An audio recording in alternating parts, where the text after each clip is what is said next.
I came home from overseas deployments with severe combat injuries barely clinging to life. My husband filed for divorce before I could even learn to walk again, leaving me entirely alone with our 5-month-old son. Then he walked away with his mistress without a backward glance. 8 years later, he sued me for full custody. He thought I was just a broke, disabled veteran living in squalor. Then the judge read exactly one sentence from my classified military record. My ex-husband went completely pale and whispered, "That is not possible." Before I continue this story, let me know where you are watching from in the comments below. Hit like and subscribe if you have ever had to rebuild your entire life after the ultimate betrayal. My name is Claire. I am 33 years old, and my story of survival begins in a sterile rehabilitation room. I was 25 years old, sitting in a cold metal wheelchair inside a bleak military rehabilitation center. My body was broken from an improvised explosive device that had shattered my lower legs during my final intelligence mission overseas. In my lap, I held my 5-month-old son Leo, who was the only source of warmth in my entirely shattered world. The door to my recovery room swung open, but it was not the nurses bringing my pain medication. It was my husband, Derek. He walked into the sterile room wearing a tailored suit that cost more than my monthly military stipend. He did not ask how my physical therapy was progressing. He did not look at the heavy bandages wrapping my legs. He did not even glance down at his infant son sleeping peacefully in my arms. Instead, he walked straight up to my wheelchair, pulled a thick stack of legal documents from his expensive leather briefcase, and threw them directly onto my lap right next to Leo. The heavy thud of those papers made my baby stir and whimper. I stared down at the bold black letters printed across the top page reading "Petition for Dissolution of Marriage." I looked up at the man I had vowed to spend the rest of my life with, searching his face for any sign of hesitation or regret, but I found absolutely nothing, except cold, calculating impatience. He simply adjusted his designer tie and told me to sign the papers quickly because he had a dinner reservation he could not afford to miss. Before I could even process the cruelty of his demand, a second figure appeared in the doorway of my hospital room. It was Naomi, a woman I recognized immediately from Derek's social media photos as his supposed new executive assistant. She stood there wearing a smug expression and carrying a designer handbag that I knew for a fact was purchased using our joint credit card. She did not bother to hide her disdain as she looked me up and down, taking in my hospital gown, my unwashed hair, and the wheelchair that currently confined me.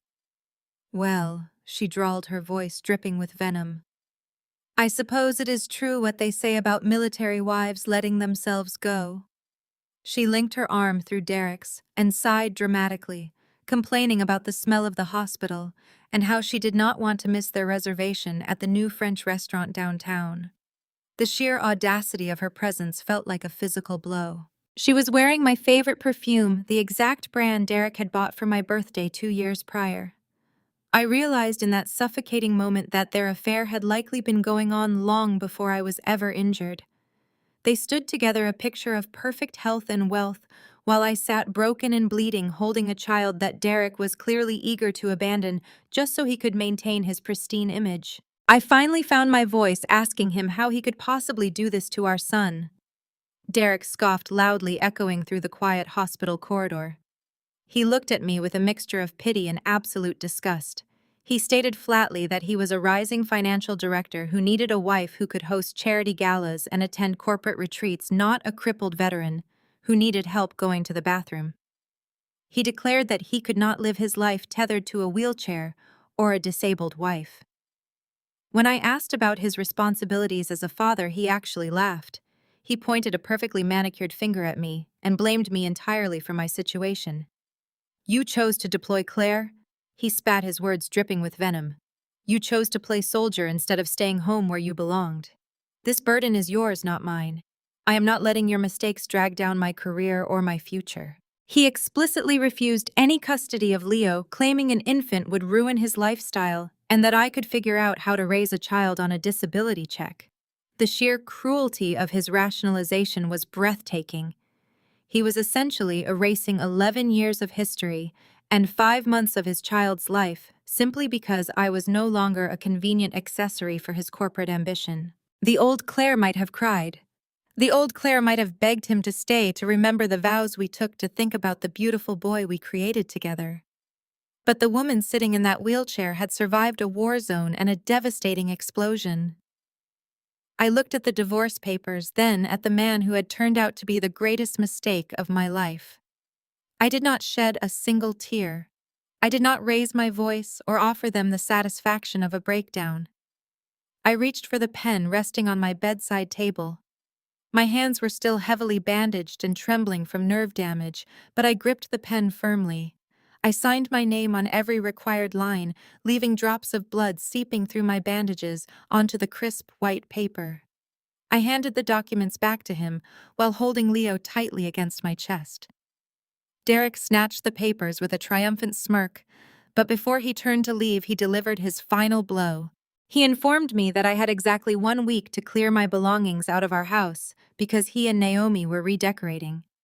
I sat in silence as their footsteps echoed down the hallway, making a silent, unbreakable vow to myself and to my sleeping son that I would survive this betrayal and eventually make him deeply regret the day he walked away. 2 weeks later, the hospital finally cleared me for a temporary discharge.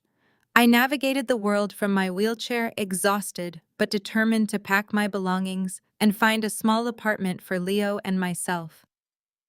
I took a specialized medical transport van to the beautiful suburban house Derek and I had supposedly shared. I had purchased this home using the entire sum of my deployment savings right before my final tour of duty, paying the majority of the down payment myself. As the van driver helped me up the accessibility ramp that my friends had hastily installed, I reached for my keys. I inserted the familiar brass key into the front door, but it would not turn. I tried again, assuming my damaged hands were simply lacking the necessary strength. It was only when I looked closely at the metallic fixture that I realized the lock was completely brand new. Derek had changed the locks on the home I had paid for. I sat on the porch in the freezing wind, holding a diaper bag and shivering while my calls to his phone went straight to voicemail. The profound humiliation of being locked out of my own property while still recovering from massive physical trauma was a sharp reminder of the monster my ex-husband had truly become. Desperate and freezing, I called the local police department to report an illegal lockout. When the officers arrived, they were sympathetic to my wheelchair and my crying infant, but their hands were tied when Derek suddenly pulled into the driveway. He stepped out of his luxury vehicle, brandishing a thick legal document with an arrogant sneer plastered across his face. He handed the document to the police officers, explaining that he was the sole legal owner of the property. The officer showed me the paper, and my heart stopped. It was a power of attorney and a property transfer deed, transferring my entire ownership stake directly to Derek. I stared at the signature at the bottom. It was my thumbprint and a jagged scrawl of my name. Then the horrifying realization washed over me. During my first week in the hospital, when I was heavily medicated on powerful painkillers and drifting in and out of a medically induced coma, Derek had visited me under the guise of an anxious husband. He had brought a notary who was a close friend of his and physically forced my thumb onto the ink pad and guided my limp hand to sign away my only significant financial asset. The police officer apologized profusely, but stated that because the documents appeared legally notarized, it was a civil matter for the courts to decide, and they could not force Derek to let me inside. I was sitting on the edge of the sidewalk holding a crying Leo, and wondering where we were going to sleep that night when a sleek black sedan pulled up sharply against the curb. The door opened and Jamal stepped out. Jamal was a brilliant African-American corporate lawyer known for his unshakable integrity. He also happened to be married to Derek's younger sister, making him my former brother-in-law. He took one look at my wheelchair, at my shivering baby, and at Derek standing smugly on the porch, and his expression darkened with absolute fury. Jamal walked straight past Derek, ignoring his attempts to offer a handshake. He crouched down beside my wheelchair and gently wrapped his own warm winter coat around my shoulders.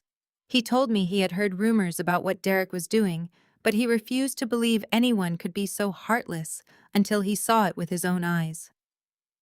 Jamal carefully lifted Leo into his car seat and helped me into the passenger side. Before getting behind the wheel, he turned to Derek and delivered a chilling promise that he would personally see to it that Derek faced justice. Jamal drove us to his own home, offering us a safe sanctuary and warning me that Derek was systematically draining every joint account we had ever possessed. Jamal and his wife provided a warm guest room and endless support, but I absolutely refused to become a permanent charity case. I knew that the only way to protect my son and secure our future was to become entirely self-sufficient again. I applied for a modest government housing voucher and moved us into a small, accessible apartment on the outskirts of the city. The reality of our new life was incredibly harsh. The physical pain of my injuries was a constant burning reminder of what I had lost, but I refused to let it defeat me. Every single day, I pushed my broken body beyond its absolute limits. The physical therapy was brutal, forcing me to confront my limitations while attempting to rebuild shattered muscle and bone. The defining moment of my recovery happened late one winter night. The apartment heater had malfunctioned and the temperature was dropping rapidly. Leo began to cry from the biting cold. My wheelchair was on the other side of the room and my crutches were leaning against the wall. The sound of my son shivering and weeping ignited a fierce, protective fire deep within my chest. Gritting my teeth against the blinding agony in my legs, I pulled myself up using the wall and forced myself to take my first agonizing steps without the wheelchair. That night, as I wrapped Leo in every blanket we owned, I realized my pain was not a weakness, but the very fuel I would use to build my empire. The journey from that cold night to walking independently was a punishing testament to human endurance. My physical therapy sessions were not just medical appointments, they were daily battles against my own failing body. I would spend hours in the clinic sweating and gritting my teeth as therapists manipulated my damaged limbs. The scar tissue stretched and pulled with every movement, sending white-hot lightning bolts of pain up my spine. But I never uttered a single word of complaint. When the therapist told me I might always need a cane, I simply nodded and then went home to practice standing unsupported in my tiny living room until my legs gave out and I collapsed onto the cheap carpet. I hid my tears from Leo, crying only in the shower, where the sound of the running water drowned out my sobs. The physical agony was compounded by the intense mental fatigue of raising a child entirely alone while surviving on meager military disability checks and food assistance programs. But every time the pain threatened to overwhelm my senses, I simply closed my eyes and pictured Derek standing on the porch of the house he stole from me. That image was a potent adrenaline injection that forced me back onto my feet day after day. While my body was slowly healing, I knew I needed to meticulously craft a specific narrative for the outside world. To Derek and anyone associated with him, I needed to remain the pathetic, broken woman he had left behind. I cultivated a facade of a struggling broke veteran who had completely given up on life. When mutual acquaintances occasionally checked on me, I made sure they saw the cramped apartment, the generic clothing, and the visible limp I still carried. I purposely took a low-paying administrative desk job, working remote data entry for a local logistics company. It paid barely above minimum wage and perfectly fit the profile of a disabled woman trying to scrape by. I knew these details would eventually make their way back to Derek, feeding his massive ego and assuring him that he had made the right choice by discarding me. I completely cut off all direct contact with him, blocking his number and ensuring that any communication regarding the finalization of our divorce went strictly through legal channels. I wanted him to completely forget about my existence, to view me as nothing more than a minor, unfortunate footnote in his grand trajectory toward corporate wealth and social status. The world thought I was spending my evenings resting my damaged legs and watching television. They had absolutely no idea that the moment Leo was safely asleep in his crib, the small, dimly lit apartment transformed into a high-tech command center. Before my injuries, my military career was not spent carrying a rifle on the front lines. I was a senior intelligence officer specializing in advanced cyber warfare and digital security networks. The explosion had shattered my legs, but my mind remained a lethal weapon. Working under the cover of darkness, I began writing complex security algorithms and penetrating code structures. Using my military contacts, who knew my true capabilities, I quietly secured freelance consulting contracts under a heavily shielded corporate alias. I built encrypted servers and designed impenetrable network defenses for elite clients who paid exorbitant sums for absolute digital security. Every dollar I earned was funneled into a blind trust and corporate accounts completely untraceable to the struggling single mother living in a bad neighborhood. I founded a cybersecurity firm naming it Aegis Defense and operated entirely as the anonymous architect behind the screen. As the months turned into years, my physical limp faded to a barely noticeable quirk in my stride, and my hidden company grew into an absolute titan in the cybersecurity sector. I was silently amassing wealth power and an arsenal of digital influence, while Derek continued to live his flashy, arrogant life completely oblivious to the empire expanding in the shadows. 8 years passed in a blink, and I was finally ready for the inevitable collision. The morning sun streamed through the kitchen window of our modest apartment, casting a warm glow over the worn countertop where I stood flipping pancakes.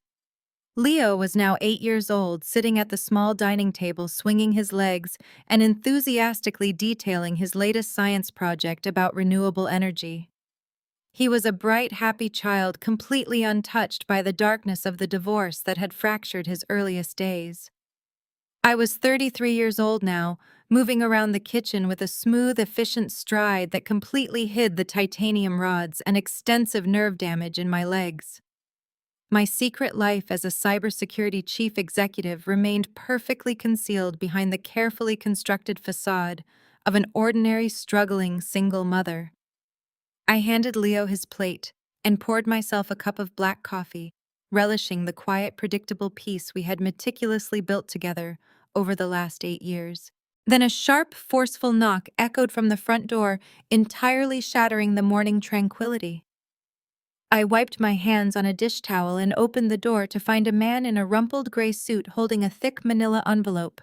He asked if my name was Claire, and when I nodded affirmatively, he shoved the envelope against my chest, stating loudly that I had been formally served by the court. I closed the door slowly, my heart rate steadying instantly as my old military training automatically kicked in. I broke the heavy seal and pulled out the crisp legal documents inside. The bold text across the top page read, "Petition for modification of custody." I scanned the plaintiff line and saw the exact name I had purposefully erased from our lives 8 years ago. Derek had officially resurfaced from the shadows, and he was coming directly for my only son. I sat at the kitchen island while Leo packed his backpack, completely oblivious to the legal warfare currently resting in my hands. I read through the thick 30-page document and felt a cold wave of revulsion wash over my entire body. Derek had clearly hired a ruthless, high-priced legal team to paint an entirely fabricated and malicious picture of my current life. The petition explicitly claimed that I was a severely disabled and impoverished veteran, entirely incapable of providing a stable living environment for a growing boy. He submitted selective photographs of my modest apartment complex, highlighting the older building facade as definitive evidence of urban squalor and neglect. The legal documents aggressively argued that my past physical injuries prevented me from participating in active parenting duties, framing my quiet, simple lifestyle as a toxic, emotionally damaging environment for Leo. Derek audaciously declared himself a thriving financial executive who could offer our son private schooling, elite sports coaching, and a life of unparalleled luxury alongside his new wife, Naomi. The petition even included a completely fabricated psychological profile, suggesting my combat deployment had left me mentally unstable and prone to dangerous, unpredictable outbursts. He demanded immediate and full physical custody, arguing that leaving Leo in my care constituted gross maternal negligence. The sheer arrogance of his claims was truly astounding, considering he had not paid a single dime in child support or sent so much as a birthday card in 8 entire years. He had legally and emotionally abandoned his infant son without a second thought. Yet now he was weaponizing the very financial struggles he had forced upon me to rip Leo from my arms. I carefully placed the documents back into the envelope, my expression turning into a mask of pure ice. Later that afternoon, I walked to the local elementary school to pick up Leo exactly as I did every single day. The autumn air was crisp, and the sidewalks were crowded with chatting parents waiting for the final bell to ring. As I approached the main gate, a gleaming silver Porsche Panamera abruptly pulled into the loading zone, illegally blocking the crosswalk and drawing irritated stares from the crossing guards. The driver's side door swung open, and Derek stepped out into the afternoon sunlight. He was dressed in a custom-tailored Italian suit, his hair perfectly styled, projecting the ultimate image of aggressive corporate arrogance. It was the first time I had laid eyes on him in 8 long years, but the greedy, entitled smirk on his face remained exactly the same. He spotted me immediately and marched straight through the crowd of waiting parents, intentionally blocking my path to the school entrance. "Well, look who it is," he sneered, looking me up and down with exaggerated theatrical pity. "Still wearing cheap discount store clothes and dragging that bad leg around, I see." He leaned casually against the hood of his expensive sports car, making absolutely sure everyone nearby noticed his extreme wealth. "I got tired of waiting for the family courts to handle things, so I thought I would come inspect my investment personally," he announced loudly. "You received my legal paperwork this morning, right? It is finally time for Leo to upgrade his life, Claire. You cannot honestly believe a crippled woman living in a cheap dump can compete with what I can give him now." He gestured expansively toward his car and his heavy gold watch. "I am taking my son back, and you are not going to embarrass him or me by fighting this." I did not shrink back or display a single ounce of the intimidation he so desperately wanted to see. I stood my ground, meeting his arrogant gaze with absolute glacial calm, perfectly maintaining my carefully constructed facade of a powerless victim. "You abandoned your son when he was 5 months old, Derek." I stated, my voice completely flat and devoid of any emotion. "You do not get to purchase his affection 8 long years later just because you bought a flashy new car." He laughed, a harsh grating sound that made several nearby parents turn their heads in blatant disgust. "We will see what the judge thinks about your little stubborn streak. When my elite lawyers are finished bankrupting you," he threatened, stepping dangerously close to my personal space. I stepped around him without breaking eye contact, refusing to let his cheap intimidation tactics work. "See you in court?" I replied softly, walking past his expensive vehicle to greet my son, who was just running out of the school doors. As I hugged Leo and walked him home, a dark, analytical question burned fiercely at the back of my mind. Derek completely despised children and worshipped his own selfish freedom above absolutely everything else. Why, after 8 years of absolute silence and zero child support, did he suddenly want to fight a vicious legal battle for full custody? That burning question consumed my thoughts the entire evening as I cooked dinner and helped Leo with his homework. Once he was fast asleep in his room, I retreated to my home office and securely locked the door. I powered up my encrypted servers, shedding the facade of the helpless disabled mother, and stepping back into my true identity as the chief executive of Aegis Defense. I bypassed standard search engines entirely and tapped directly into the deep financial databases I utilized for corporate espionage tracking. I needed to understand exactly what had suddenly triggered Derek to care about his biological son. I initiated a comprehensive forensic audit of his current financial portfolio, pulling his bank records, tax filings, and corporate asset declarations.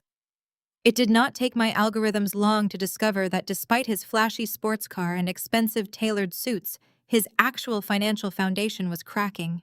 He was heavily over-leveraged, living drastically beyond his means, and desperately moving money between shell accounts to hide mounting debts. But simple bankruptcy was not enough to trigger a custody battle. There had to be a specific catalyst. I expanded my search parameters, filtering for recent financial windfalls, or legal notifications connected to my own name or Leo.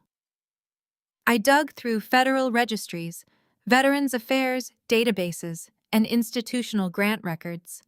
My fingers flew across the mechanical keyboard writing custom scripts to breach the privacy walls Derek thought were keeping his secrets secure.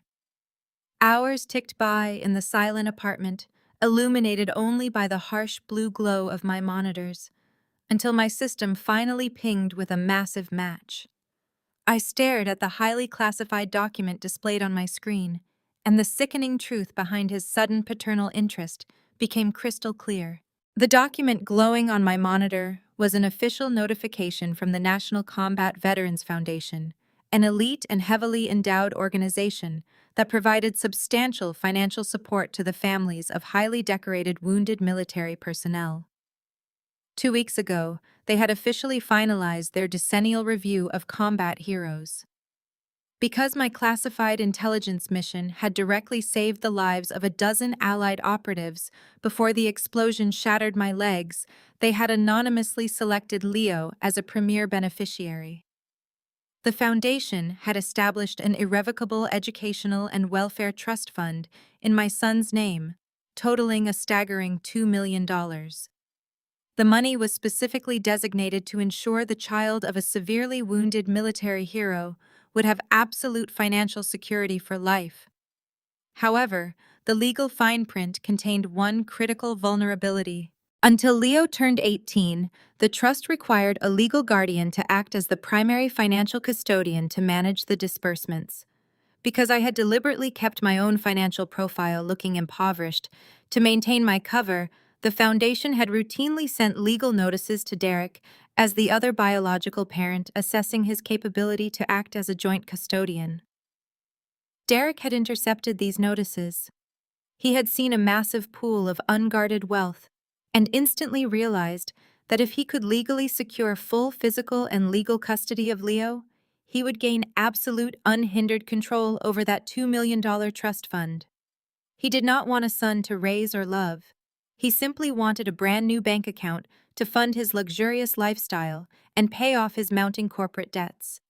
His entire custody petition was nothing but a sickening cash grab, wrapped in the false disguise of fatherly concern. As I continued monitoring their digital footprints, I discovered that Derek was not acting alone in this malicious scheme. Naomi was actively playing her own twisted role in their manufactured drama. I traced a massive spike in web traffic directly to her public social media profiles. She had recently rebranded herself online as a dedicated maternal influencer and passionate advocate for child welfare. I watched her latest heavily edited video with absolute revulsion. Naomi was sitting in her lavishly decorated living room, wiping away fake crocodile tears as she delivered a highly scripted monologue to her hundreds of thousands of followers.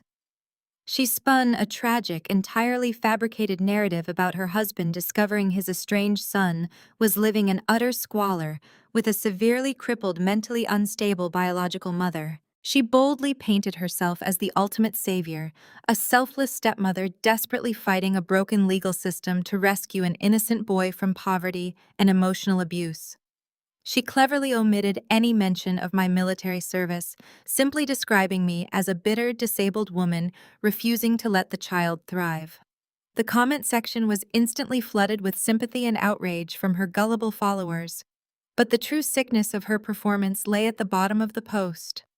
Naomi had attached a crowdfunding link begging her audience for donations to help fund their expensive legal battle to save Leo.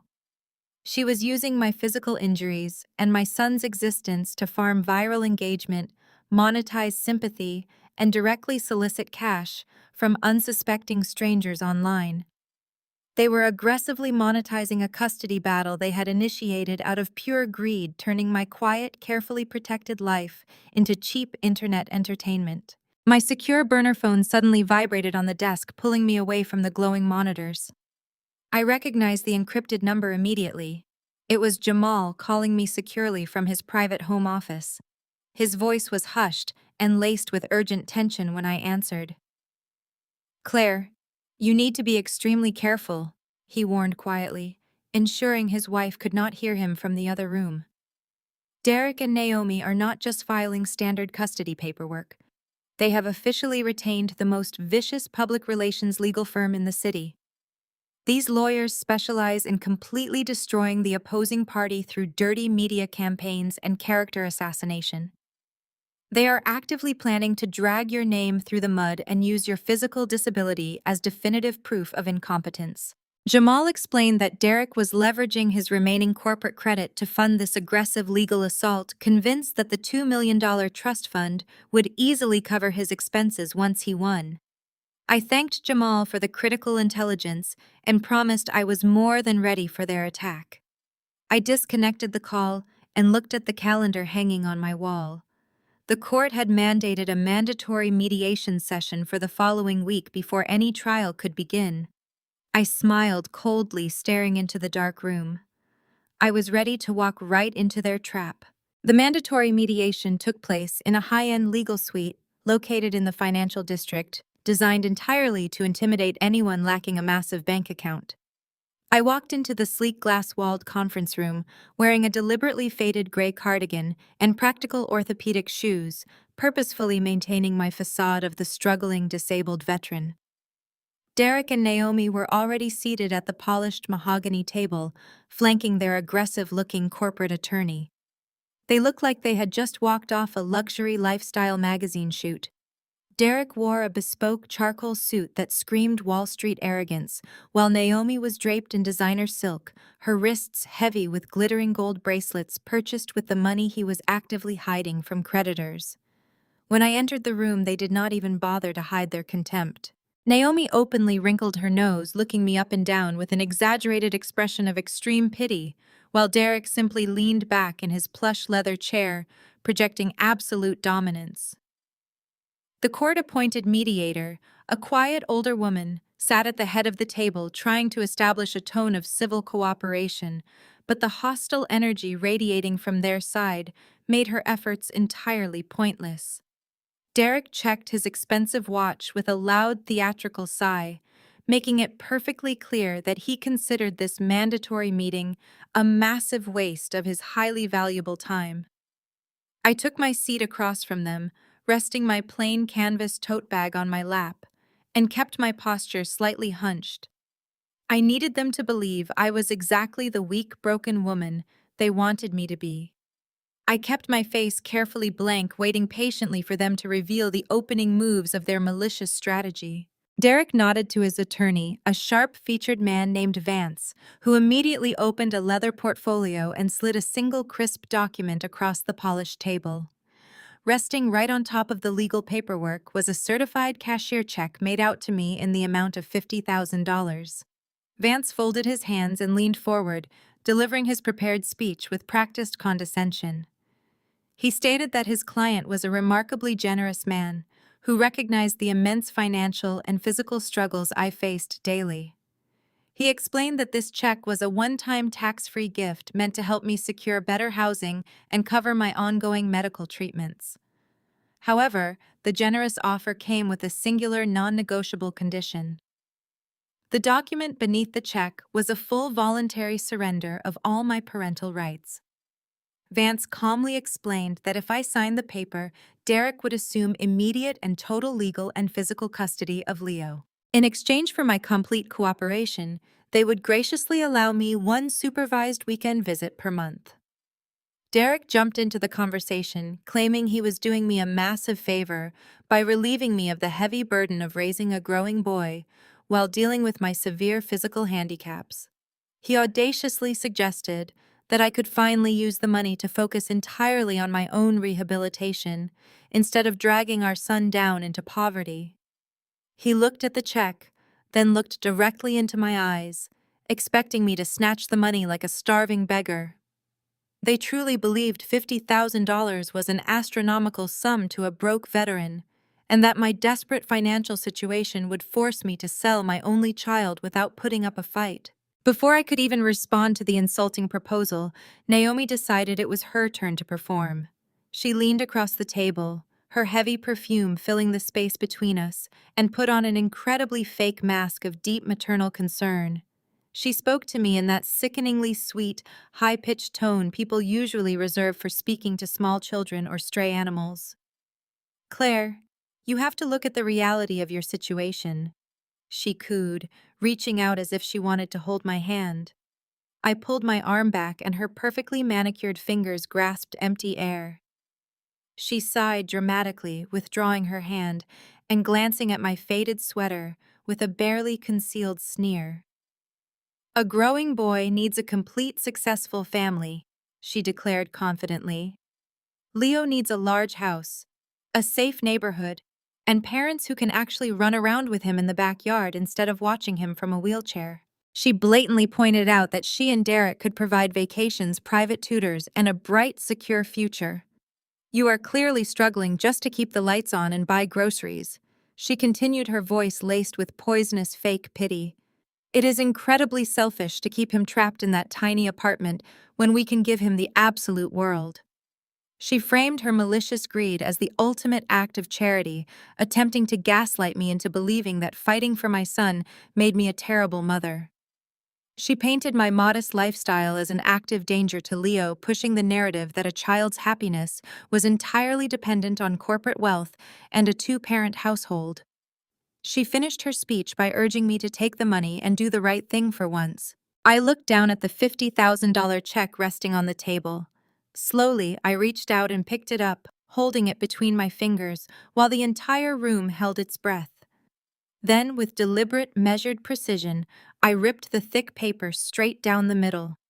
I tore the pieces again and dropped the worthless confetti onto the center of the mahogany table. The mediator gasped, and Vance aggressively sat back in his chair. Then, I did exactly what they believed was physically impossible for me. I placed my hands flat on the table and stood up. I did not use my cane. I did not waver or shake. I stood perfectly tall and completely steady, looking down at them with absolute icy authority. "I am not selling my son to pay for your failing investments, Derek," I stated clearly, my voice echoing in the silent room. "I will see you both in court." I turned and walked toward the exit, maintaining a smooth, flawless stride. As I reached for the door handle, I glanced back over my shoulder. Derek was not angry. Instead, a triumphant, smug smile was spreading across his face. He thought my dramatic exit was proof of my emotional instability and that I had just walked right into his trap. His smug smile made complete sense the very next morning, when my phone began vibrating with frantic messages from the few local mothers I occasionally spoke with. Derek had officially unleashed his aggressive public relations firm, but he kept his own hands entirely clean by hiding behind anonymous community accounts. Suddenly, local social media groups and neighborhood forums were absolutely flooded with highly fabricated stories about a supposedly unhinged, disabled veteran living in our apartment complex. The anonymous posts claimed I was a bitter welfare leech, aggressively hoarding taxpayer money, while forcing my young son to act as my full-time caregiver. They painted a horrific picture, accusing me of severe emotional abuse and claiming my combat trauma made me a ticking time bomb. Fake witnesses chimed in, detailing completely invented incidents of me screaming at Leo in grocery store parking lots or leaving him unattended while I struggled with phantom addictions. Naomi amplified the damage by sharing vague, heartbroken posts on her own heavily followed profiles, asking for prayers for a little boy trapped in a toxic home environment. She never used my name directly, but the targeted geography and specific details made it incredibly obvious to anyone in our zip code exactly who she meant. The digital smear campaign was a masterclass in modern character assassination, designed to utterly destroy my reputation before we ever set foot inside a courtroom. They wanted to build an undeniable public consensus that I was completely unfit to mother my own child, so that when the judge inevitably reviewed the social climate, the overwhelming prejudice would instantly seal my fate. I watched the malicious lies spread like wildfire across the internet, resisting every natural urge to defend myself online, because reacting was exactly what they were counting on. The hardest part of their malicious digital war was shielding Leo from the radioactive fallout. Children are incredibly perceptive, and the toxic gossip of parents inevitably trickled down to the playground. A few days after the smear campaign launched, Leo came home from school with a deeply confused and hurt expression on his face. He sat quietly at the kitchen table, pushing his afternoon snack around his plate, before finally asking why his best friend's mother had told him he was going to be rescued soon.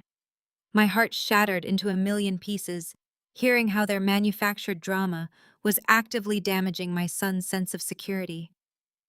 I knelt beside his chair, pulling him into a tight embrace, and promised him that nobody was going to take him away from his home. I had to carefully explain that sometimes confused people tell terrible lies because they do not understand our lives, but that we knew the absolute truth about our happy family. I spent the next 2 weeks running interference, physically escorting him directly to his classroom doors and standing firmly against the hostile glaring of judgmental mothers in the pickup line. I endured their disgusted whispers and blatant side eyes without ever breaking my neutral expression. It required an agonizing amount of emotional restraint to swallow my pride while local parents openly treated me like a monster. I wanted to scream the truth at them, to reveal my actual status and silence their ignorant judgment instantly. But I knew that protecting Leo meant playing the long game.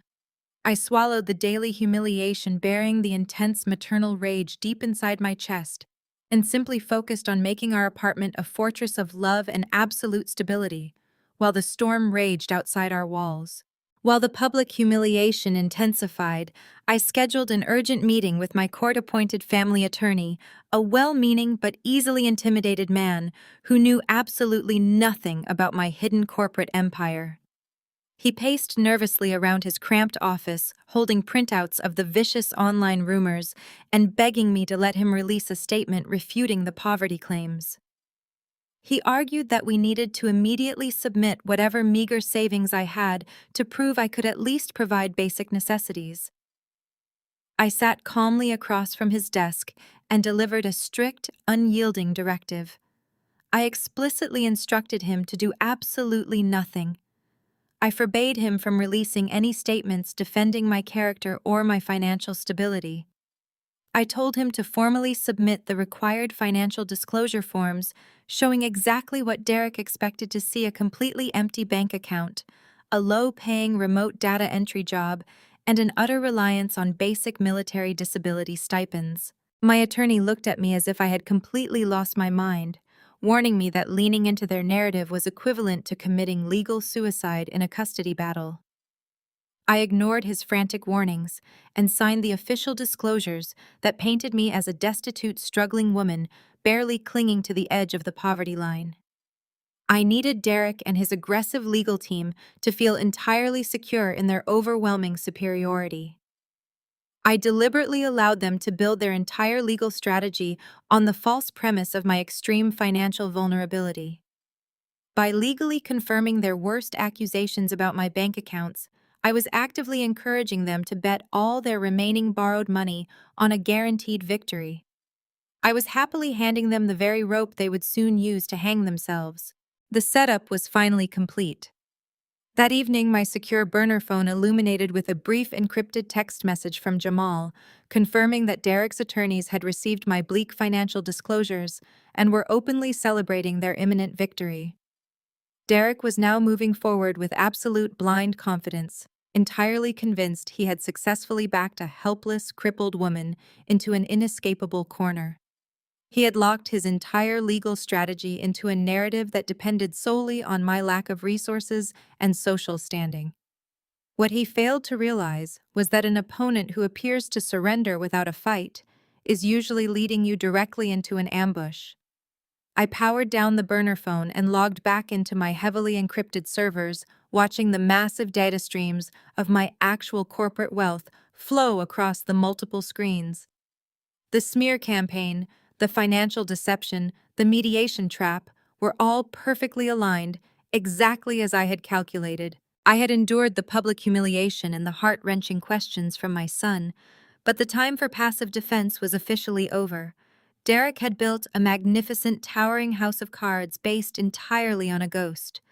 Now it was finally time to unleash the ultimate hidden weapon he never knew existed and watch his entire world shatter into dust. The very next morning, after securing Leo safely at his elementary school, I drove a rented, unassuming sedan directly to the glittering financial district of the city. I parked in a highly secured underground private garage and walked purposefully toward the private elevator banks of a towering glass and steel skyscraper. As I stepped through the polished double doors, the armed security personnel immediately stood taller, offering deeply respectful nods of recognition. I swiped my biometric clearance card, and the private elevator shot silently up to the penthouse floor. When the polished metal doors slid open, I stepped into a sprawling minimalist reception area featuring the massive sleek logo of Aegis Defense. The receptionist immediately stood up, offering a warm good morning and handing me my preferred black coffee. I walked down the expansive hallway with a perfectly fluid, commanding stride, completely discarding the carefully practiced limp I used whenever Derek or his malicious spies were actively watching me. I was not the pathetic, broken woman typing data entries for minimum wage in a dingy apartment. I was the chief executive officer and the absolute sole founder of this multi-million-dollar cybersecurity empire. I had systematically built Aegis Defense from a single encrypted laptop in a freezing living room into a premier federal contracting juggernaut. My elite staff of data analysts, former military operatives, and digital forensic experts parted respectfully as I made my way to the executive corner office. I sat behind a massive glass desk that offered a breathtaking panoramic view of the very city Derek arrogantly thought he ruled. It was finally time to pull the trigger. I had barely settled into my plush leather executive chair when my chief operations officer knocked sharply and entered the room. He carried a thick red sealed digital tablet containing our most sensitive active corporate contracts. We had recently secured a highly classified mandate from the United States Department of Defense to conduct aggressive forensic audits on several mid-tier domestic financial institutions suspected of mishandling federal veteran investments. He tapped the screen and slid it across my desk, stating that their preliminary network scans had hit a massive, unexpected red flag. I looked down at the glowing display and felt a sharp bark of laughter escape my lips.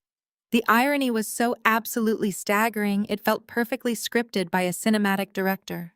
The primary target flagged by our federal auditing algorithms was none other than the very wealth management firm where Derek served as a senior financial director. He had spent the last month boasting to the family courts and the local media about his prestigious corporate job and his untouchable wealth.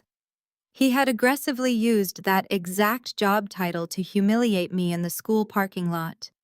Yet sitting right in front of me was undeniable classified proof that his beloved firm was actively being investigated by the federal government for severe financial irregularities. And by an incredible twist of fate, my own cybersecurity corporation was the exact entity contracted by the military to digitally rip open his company's servers and expose their darkest secrets. Derek had no idea that the disabled ex-wife he was currently dragging through the mud was actually holding the absolute power of a federal audit directly over his arrogant head.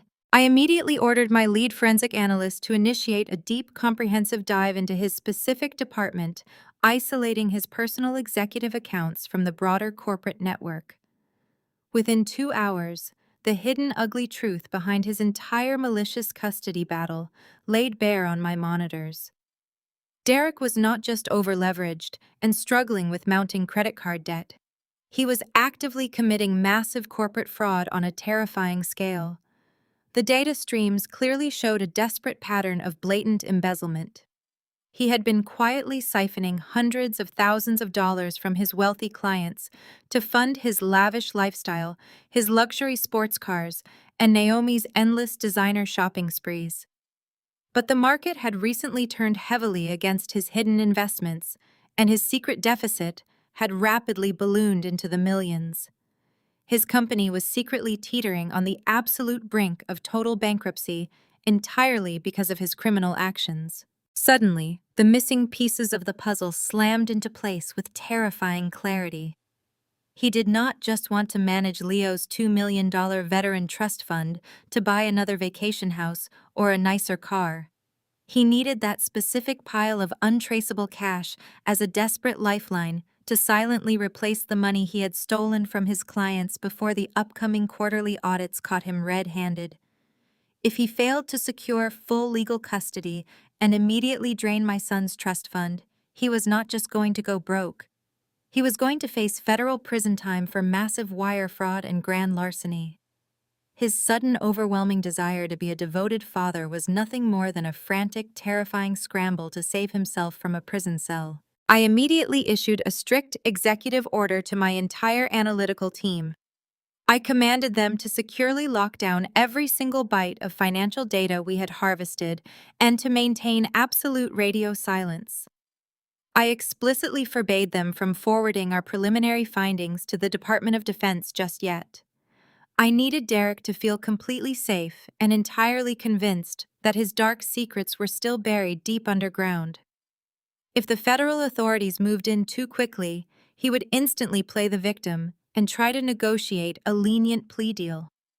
I wanted him to walk into a legal setting brimming with unearned arrogance and voluntarily tie his own noose under penalty of perjury. I transferred the most damning financial ledgers onto a highly encrypted drive and slipped it into my plain canvas tote bag, right next to my worn orthopedic shoes. He had spent weeks building a massive public stage to showcase my supposed failures as a mother. I decided it was only fair to use that exact same stage to completely dismantle his entire life. The legal deposition, where we would both be forced to answer questions under the strict threat of perjury, was scheduled for the very next morning. The deposition took place in a sterile conference room dominated by a massive oak table and the harsh glare of fluorescent lights overhead. I arrived wearing my oversized gray sweater, pushing my wheelchair with deliberate, agonizing slowness to complete the pathetic image they expected. Derek strode into the room a few minutes late, flanked by his expensive legal team and practically vibrating with unearned confidence. He took his seat at the head of the table, adjusting his gold cufflinks, before casually raising his right hand to swear the oath to tell the absolute truth. The court reporter began typing as Derek launched into a rehearsed, arrogant monologue about his pristine lifestyle. When asked to state his occupation and income for the record, he puffed out his chest and proudly declared himself a senior financial director, bringing in a verified $5 million annually. He scoffed at the very idea that he might be anything less than a titan of industry. He painted himself as a pillar of the corporate community, a philanthropic mastermind, and a deeply responsible citizen who only wanted the absolute best for his estranged son. He spoke with such unwavering conviction that anyone lacking my classified intelligence files would have instantly believed he was a saint. He completely leaned into the narrative that his vast wealth made him the only logical choice for primary custody, ignoring the fact that his supposed $5 million income was actively being fabricated through aggressive corporate embezzlement.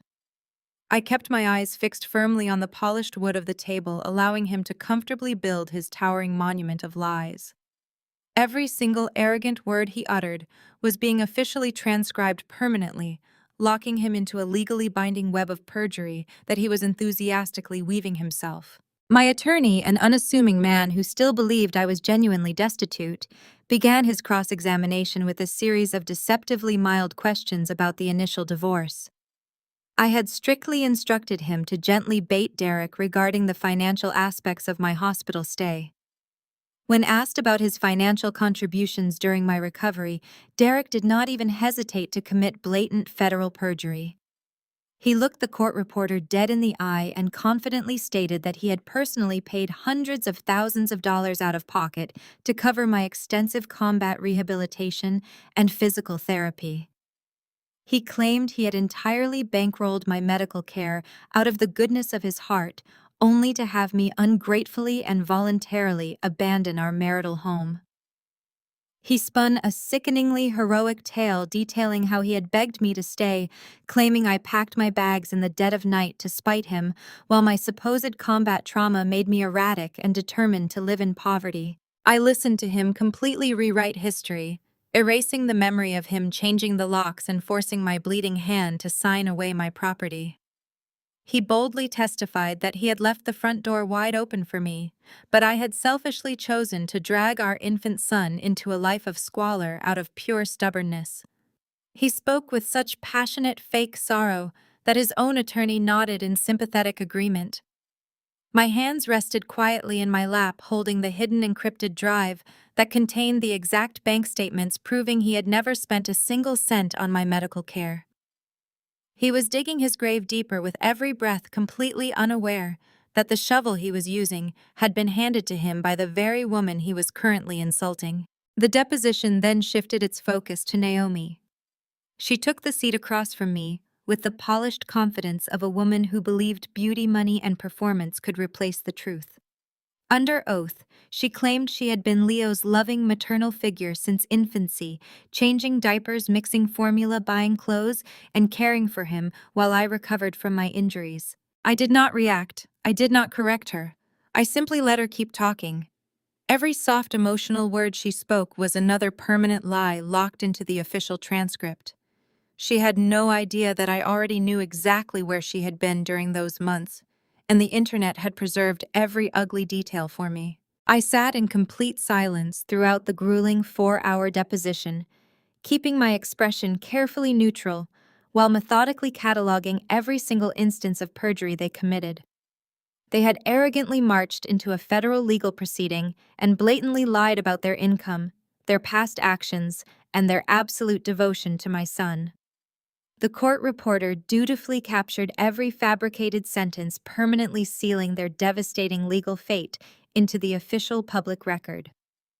When the deposition finally concluded, Derek shot me one last victorious smirk, fully believing he had successfully crushed me under the weight of his expensive legal team. I simply lowered my head and wheeled myself out of the sterile conference room, playing the defeated victim to absolute perfection. I was waiting by the elevator bank calculating my exact next moves when my secure burner phone suddenly vibrated in my pocket. I pulled it out and read a highly encrypted text message that made my heart race. It was from Jamal requesting an immediate covert meeting at a secure location across town. He stated that he had obtained something explosive that would change the entire trajectory of the upcoming trial, and he needed to hand it to me in person before Derek's lawyers realized it was missing from their corporate vault. I drove straight to a secluded diner on the industrial edge of the city, far away from the polished financial district where Derek and his associates operated. The rain had started to fall, casting a gray haze over the cracked pavement as I parked my rented sedan in the back alley. I walked inside, shedding my physical facade and moving with the crisp precision of my true identity. Jamal was already sitting in a corner booth nursing a black coffee. He wore a heavy trench coat over his usual sharp corporate attire, blending perfectly into the shadows of the worn vinyl booth. I slid into the seat across from him, maintaining absolute silence until the waitress dropped off a menu and walked away. Jamal did not waste any time with pleasantries. He reached into his coat pocket and slid a heavy matte black encrypted USB drive across the scratched Formica table. He kept his hand resting on top of it for a brief second, locking eyes with me to emphasize the absolute gravity of what he was handing over. He explained that getting this drive out of the corporate vault had required bypassing 3 different internal security protocols at his law firm.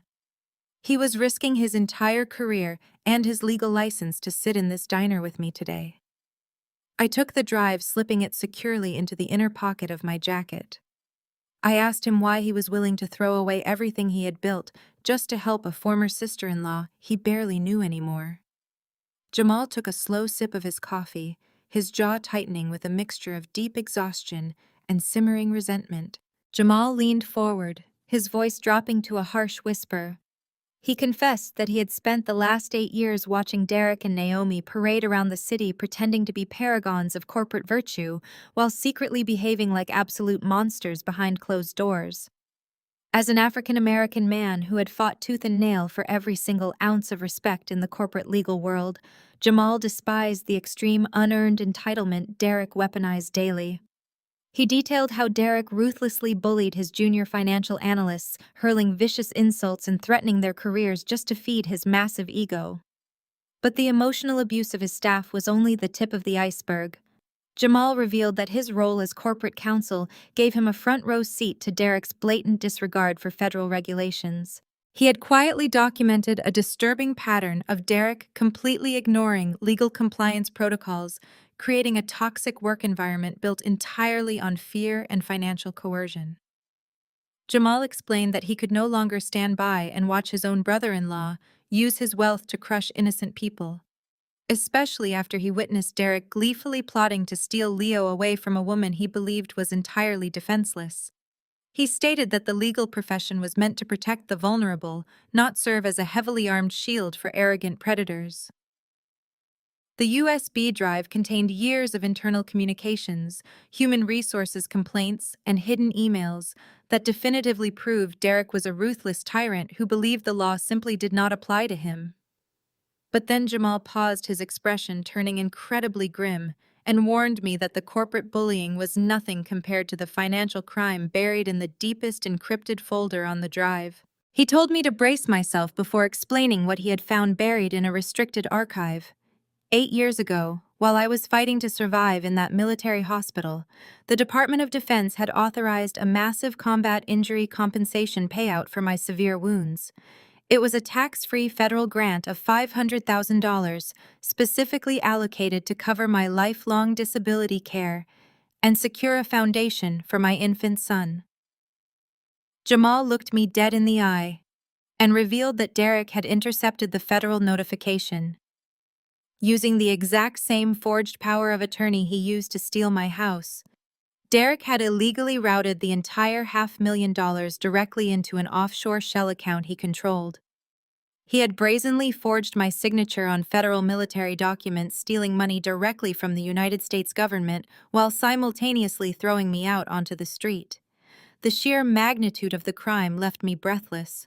He had not just abandoned his injured wife and child, he had actively plundered the very funds meant to keep us alive. Stealing from the Department of Defense was a massive federal felony that carried a mandatory prison sentence. Jamal explained that Derek had used that stolen military money as the initial seed capital to buy his way into his prestigious financial firm, launching his arrogant lifestyle using the literal blood money paid for my shattered legs. The profound wickedness of his actions solidified an absolute rage inside me, turning my blood to ice. He had built his entire towering glass castle on the foundation of my stolen suffering. I thanked Jamal with a solemn nod, understanding the massive risk he had taken to deliver this weapon into my hands. I left the diner and drove straight back to my secure apartment, locking the door and booting up the Aegis Defense mainframes. I plugged the encrypted USB into my isolated terminal and watched as the raw data flooded my screens. I systematically merged Jamal's devastating internal corporate files with the federal auditing data my cybersecurity team had already harvested. The combination created an absolutely flawless, airtight legal net. I had Derek on film committing perjury during his deposition. I had him cornered for massive corporate embezzlement at his firm. And now I possessed undeniable proof of federal wire fraud and the theft of military compensation. The digital snare was perfectly woven, and there was absolutely no escape for him. I packed the definitive hard drives into my briefcase and prepared my modest gray suit for the morning. The absolute peak of Derek's arrogance was about to collide violently with a federal buzzsaw. I closed my eyes and waited for the dawn. The first day of the custody trial had finally arrived. The crisp morning air outside the county courthouse was suddenly shattered by the rapid-fire clicking of camera shutters and the aggressive shouting of local reporters. Derek and Naomi had clearly orchestrated an entirely theatrical entrance, deliberately hiring aggressive paparazzi to document their arrival. They pulled up to the curb in a massive black chauffeured SUV, stepping out onto the concrete as if they were walking a red carpet, instead of entering a family court. Derek wore a dark, custom-tailored suit that projected absolute corporate dominance, while Naomi was draped in understated but clearly expensive designer labels, looking every bit the tragic yet resilient stepmother. She clutched Derek's arm tightly, burying her face slightly into his shoulder, to manufacture an image of deep emotional distress for the flashing cameras. Derek paused on the courthouse steps, raising his hand to silence the fake press pool he had paid for. He delivered a sickeningly rehearsed statement about how a father's love knows absolutely no bounds, and how he was prepared to spend every last dime he possessed to rescue his beloved son from a desperate and unsafe environment. He spoke with the flawless conviction of a seasoned politician, painting himself as a selfless crusader, fighting against a broken legal system. The hired photographers ate it up, shouting scripted questions that allowed him to further push his narrative of wealth stability and overwhelming paternal devotion.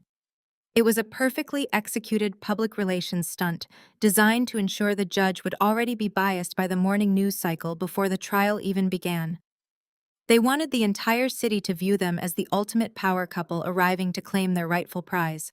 I arrived 10 minutes later, stepping out of an ordinary yellow taxi completely alone. I wore the same severely plain gray suit I had prepared the night before, keeping my hair tied back in a strict, unyielding knot. I gripped my simple wooden cane with my left hand, heavily leaning on it as I navigated the wide stone steps of the courthouse. The paparazzi instantly swarmed around me, shoving heavy microphones into my face and shouting aggressive questions about my supposed mental instability and extreme poverty. I completely ignored their malicious baiting, keeping my expression locked into an emotionless mask and my eyes focused dead ahead. As I reached the heavy brass doors of the courthouse entrance, Derek and Naomi were intentionally lingering in the security line, clearly waiting to stage a direct confrontation.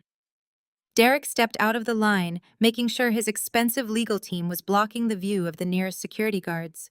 He leaned down incredibly close to my ear, so the cameras outside could not capture the malice twisting his face. "Get ready to say goodbye to your son forever," he whispered, his voice dripping with pure toxic hatred. "You should have just taken the money, you pathetic cripple." Naomi stood right behind him, offering a sickeningly sweet wave for the cameras, while covering her mouth to hide a cruel, satisfied smirk. I did not flinch or break my stride. I simply looked directly into his arrogant eyes and gave him a single slow nod, acknowledging his threat without offering a single word of response.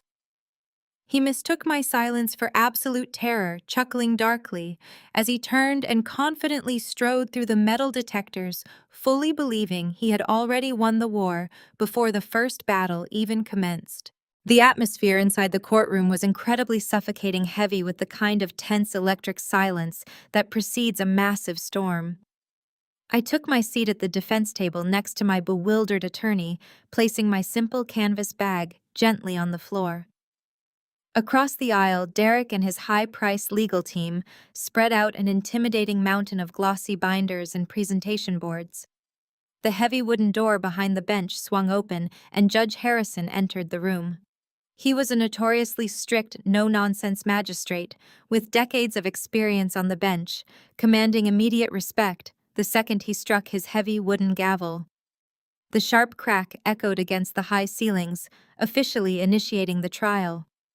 Derek's lead attorney, Vance, stood up immediately, launching into an opening statement that was nothing short of a brutal, relentless character assassination. Vance paced aggressively in front of the judge, painting a deeply disturbing and entirely fabricated picture of my daily life. He boldly described me as a deeply broken woman, utterly destroyed by combat trauma, living in unacceptable urban squalor, and aggressively refusing to seek psychological help. He claimed my physical limitations created a clear and present danger to an active, growing boy, manipulating the narrative to make my modest lifestyle sound like deliberate child neglect. Vance passionately argued that leaving a vibrant child in the care of a financially destitute, disabled woman when a life of absolute luxury and stability was readily available was a profound miscarriage of justice. He used words like unstable, impoverished, and incapacitated, hammering each insult into the official court record with practiced theatrical precision. Throughout the entire vicious opening statement, I remained absolutely frozen in place.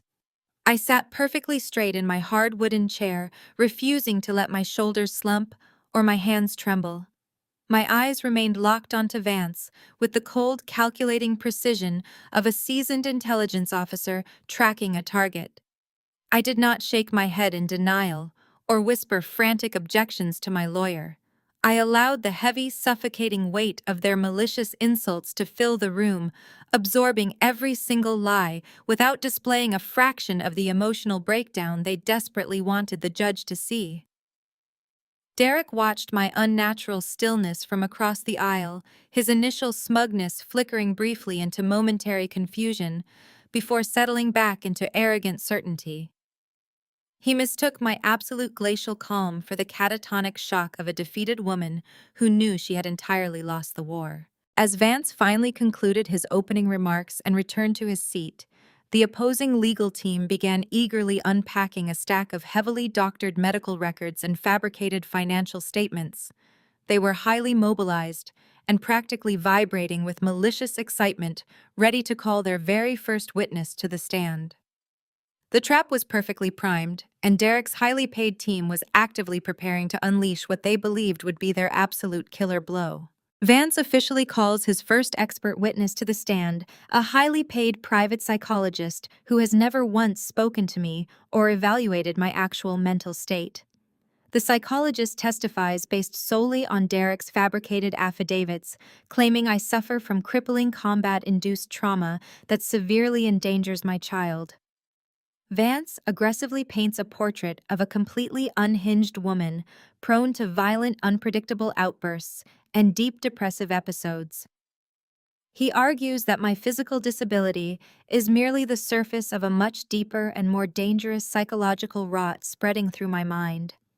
He tells the judge that a woman who cannot even walk without a cane cannot possibly chase after an active 8-year-old boy or protect him in an emergency situation.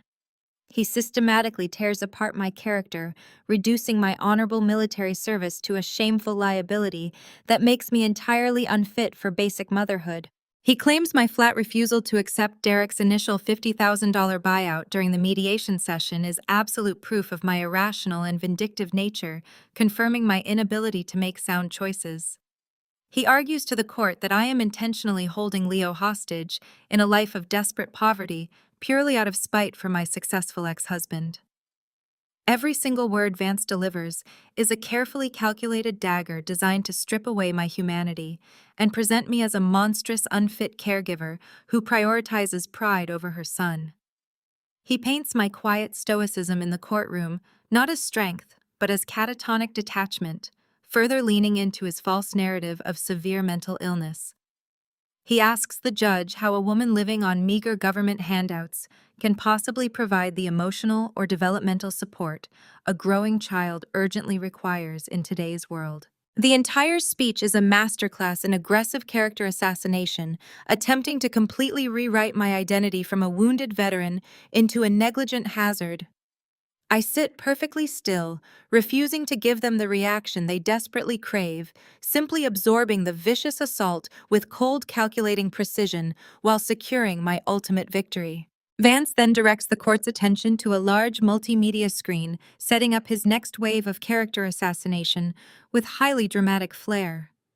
He projects a series of heavily manipulated photographs taken by the expensive private investigators Derek had secretly hired to stalk my daily movements. The images are completely removed from their original context and deliberately filtered to look as dark and bleak as possible. One photo shows me carrying a heavy trash bag late at night, looking utterly exhausted, making it appear as though I am wandering the dangerous streets in a state of total neglect.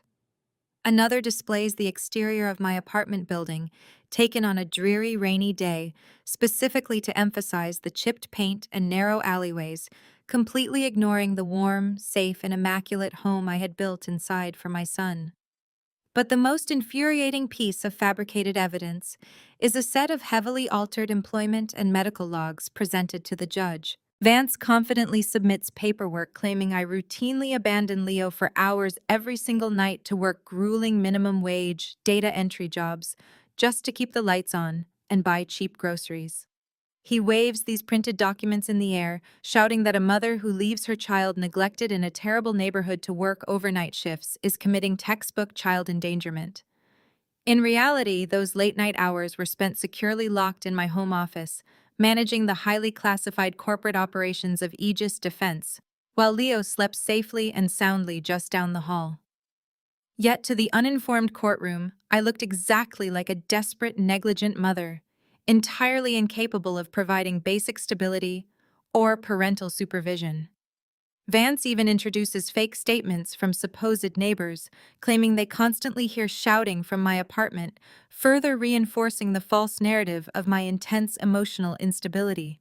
They have meticulously built an alternate reality out of shadows and vicious lies, ensuring that every piece of fabricated evidence points directly to my complete failure as a parent and a human being. With the stage perfectly set to his absolute advantage, Vance calls his star witness to the stand to deliver the final emotional blow. Derek confidently strides up to the witness box, wearing an expression of profound manufactured sorrow that he has clearly practiced in the mirror for weeks. He places his hand on the Bible and swears to tell the whole truth, masking his absolute deceit behind a flawlessly rehearsed theatrical performance. As Vance begins his questioning, Derek immediately drops his head, rubbing his eyes as if fighting back an overwhelming tide of paternal grief and regret. He tells Judge Harrison a sickeningly tragic tale of a wealthy, dedicated man who tried absolutely everything to save his broken family from certain ruin.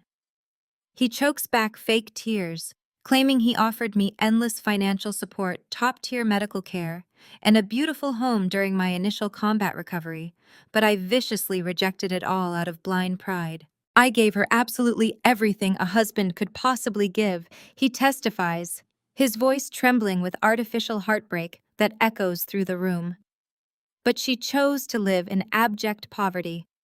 She chose to drag our innocent boy into a life of misery just to punish me for her own military failures and physical shortcomings. He looks directly at the judge, projecting the ultimate image of a desperate, loving father pushed to his absolute breaking point by a toxic, erratic ex-wife.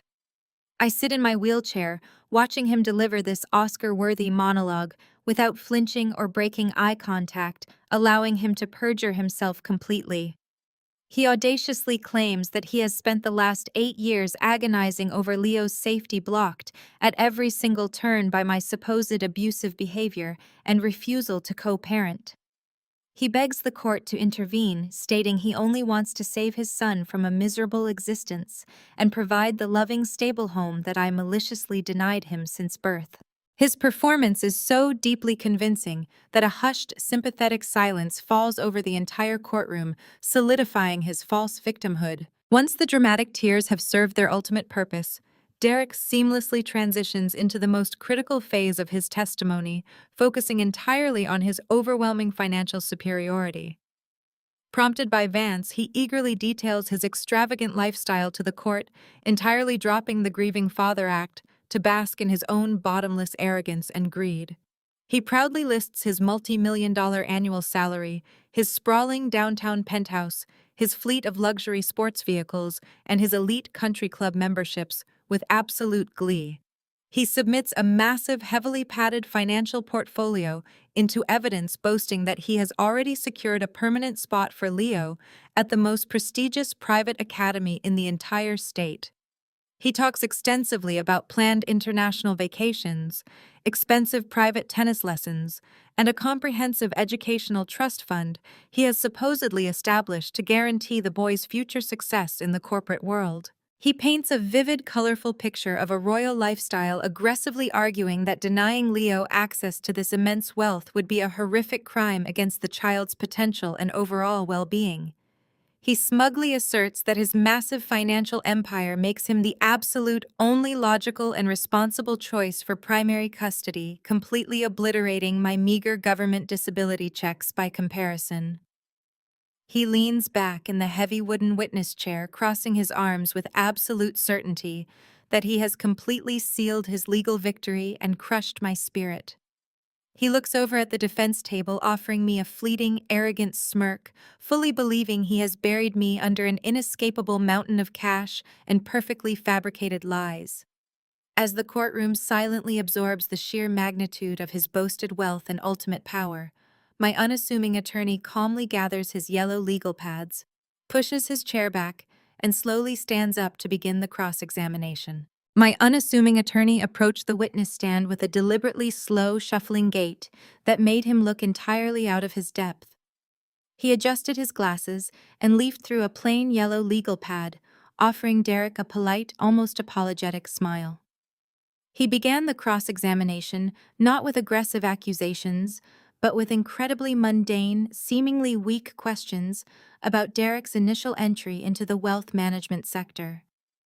He asked Derek to clarify the timeline of his early corporate investments, specifically zeroing in on the autumn of 2018, the exact time frame when I was lying in a military hospital fighting for my life.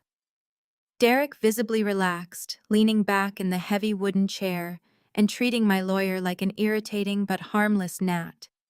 He eagerly took the bait, launching into a boastful monologue about his brilliant financial acumen and his unparalleled ability to read the stock market. When my attorney asked him to confirm the origin of the seed capital used to purchase his lucrative executive partnership, Derek puffed out his chest with absolute pride. He aggressively asserted that every single dollar was generated entirely through his own relentless hard work, private savings, and elite trading strategies. My lawyer pressed him gently, asking if there was absolutely any outside assistance or marital assets involved in that massive initial investment. Derek scoffed loudly into the microphone, completely dismissing the question as a desperate fishing expedition. He firmly stated for the official court record that his financial empire was built entirely by his own hands, ensuring the judge understood that his immense wealth was completely self-made and legally sound. He was entirely oblivious to the lethal snare slowly tightening around his ankles. My attorney paused, allowing Derek's arrogant declaration to echo through the silent courtroom before taking a single deliberate step closer to the witness box. He lowered his legal pad and looked Derek directly in the eye, shifting his tone from mildly confused to razor-sharp. He asked Derek to confirm under penalty of perjury that he had never received any form of federal assistance, government subsidies, or military benefits at any point in the last 8 years. Derek actually laughed out loud, a harsh grating sound that demonstrated his utter contempt for the legal proceeding. He leaned into the microphone and haughtily declared that he earned $5 million a year and had absolutely no need for petty government handouts or pathetic welfare checks. He used the moment to cast another malicious glance in my direction, explicitly stating that unlike his ex-wife, he did not rely on taxpayer charity to fund his lifestyle. My attorney did not flinch or object to the insult. Instead, he calmly asked Derek to confirm his statement one final time, warning him that lying under oath regarding federal funds carried severe criminal penalties. Derek rolled his eyes heavily, visibly annoyed by the repetitive questioning, and aggressively locked in his answer. He swore on the Bible and his own corporate reputation that he had never touched a single cent of federal money. The court reporter's fingers flew across the keyboard, permanently cementing his arrogant lies into the official legal transcript. The perjury was now absolutely inescapable, a concrete federal crime committed in broad daylight, right in front of a sitting judge. I sat perfectly still, watching the magnificent trap snap shut with a satisfying, definitive click. The atmosphere in the courtroom instantly shifted as my attorney walked back to the defense table and retrieved a single red folder. He pulled out a crisp set of documents and formally requested the judge's permission to submit Exhibit 4B into the official record. He handed one copy to the bailiff to pass up to the bench and walked another copy directly over to Derek's aggressive legal team. Vance snatched the paper with a confident sneer that completely vanished the second his eyes scanned the top of the page. The bailiff handed the final copy to Derek in the witness box. Derek took the document with a bored, dramatic sigh, but the moment he looked down, his entire body froze violently. All the blood instantly drained from his face, leaving him looking like a terrified ghost. Stamped across the top of the page was the heavy, unmistakable eagle seal of the United States Department of Defense. It was the highly classified combat injury compensation ledger pulled directly from Jamal's encrypted drive. My attorney began reading the document aloud, detailing a direct federal wire transfer of $500,000 executed in October 2018. The transfer was routed directly into a private offshore shell account registered exclusively under Derek's name, using a fraudulently notarized power of attorney. Vance jumped to his feet, wildly shouting objections and frantically trying to suppress the evidence, but Judge Harrison slammed his gavel down and fiercely overruled him. Derek sat paralyzed in the witness box, staring at the federal seal as if it were a loaded weapon pointed directly at his chest. His arrogant corporate titan facade shattered instantly, replaced by the raw, suffocating panic of a man who suddenly realized he was completely trapped. My attorney did not give him a single second to recover from the devastating blow. He immediately pivoted his questioning to Derek's current financial standing, aggressively dismantling the illusion of his vast wealth. He submitted a fresh stack of forensic banking records harvested directly from the Aegis Defense cyber audit. He ruthlessly exposed the undeniable fact that Derek's prestigious financial firm was completely insolvent, and that Derek himself had been systematically embezzling client funds to cover his mounting personal debts. The final nail in the coffin came when my attorney revealed that just 48 hours ago, in a state of absolute blind panic, Derek had frantically liquidated his remaining corporate shares and attempted to wire the cash to a hidden overseas account. Derek began sweating profusely under the intense glare of the courtroom lights, his breathing shallow and erratic. He started stammering wildly, contradicting his previous testimony and desperately trying to shift the blame onto his accounting team, claiming massive clerical errors and rogue employees. He physically shrank in the witness box, his confident posture collapsing into a pathetic defensive hunch. Judge Harrison glared down at him with an expression of pure, absolute disgust, clearly recognizing the pathetic scrambling of a cornered criminal. The brilliant, wealthy father who had marched into court ready to destroy my life was now completely humiliated, stripped of his fake fortune, and publicly exposed as a desperate federal fraudster. My attorney thanked the court and calmly returned to his seat, leaving Derek utterly destroyed on the stand. As Derek practically crawled back to his legal table, trembling and completely broken, my attorney turned his attention to the gallery, calling our next target to the stand. It was finally Naomi's turn to step directly into the bloodbath. Naomi approached the witness box with slow, deliberate steps, clearly attempting to salvage the catastrophic wreckage her husband had just left behind. She had spent the brief recess frantically reapplying her makeup to ensure she looked appropriately distressed but resilient. As she took the oath, her voice quivered with perfectly manufactured vulnerability. She settled into the heavy wooden chair, folding her hands delicately in her lap, and immediately launched into her rehearsed narrative of the selfless, devoted stepmother.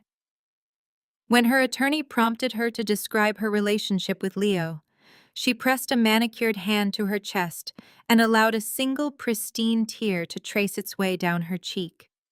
She passionately testified that she had loved Leo fiercely from the very moment she first laid eyes on him, claiming her heart ached daily over his supposed living conditions. She painted an incredibly vivid and lavish picture for Judge Harrison, describing a magnificent custom-built bedroom she had already prepared in their luxury penthouse.